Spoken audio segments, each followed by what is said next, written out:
वर्तमान चाषी भाई मानक पई आसिला सबुठु बड़ खबर। तेबे आपण माने समस्ते जानिसंती आगो को आसुछि लोकसभा निर्वाचन।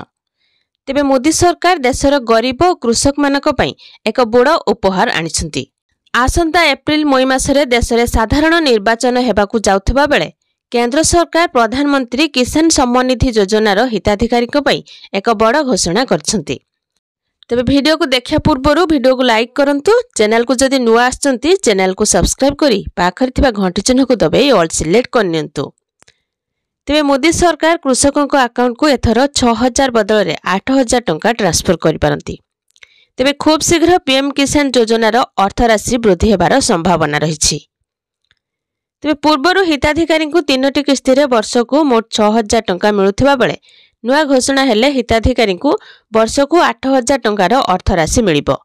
तेबे फेब्रुआरी शेष सप्ताह किंबा मार्च प्रथम सप्ताह रे केंद्र सरकार पीएम किसान योजनार 16तम किस्ती जारी करि पारंती। तेबे गत वर्ष नवेम्बर मास 15 रे केंद्र सरकार एई योजनार 16तम किस्ती जारी करथिले। तेणु एथर केंद्र सरकार मध्य किछि बड़ निष्पत्ति नेछंती। तो महंगा भत्ता डीए को नै मध्य केंद्र सरकार किछि बड़ निष्पत्ति नै पारंती। तो आगकू साधारण निर्वाचन आसुथिबारु डीए एवं 18 मासर बकेया डिया उपरे मध्य किछि घोषणा होई पारे। एई घोषणा हेले सरकारी कर्मचारी माने उपकृत होई पारिबे। तेबे सबुठु खास कथा हैला कि 10 कोटी कृषकों पई आसीछि एक बड़ उपहार।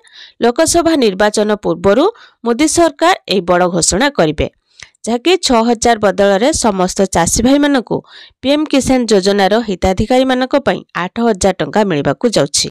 आउ आपण माने प्रधानमंत्री किसान योजनार टंका पाउछन्ते कि नाही निहाती कमेंट करंतु।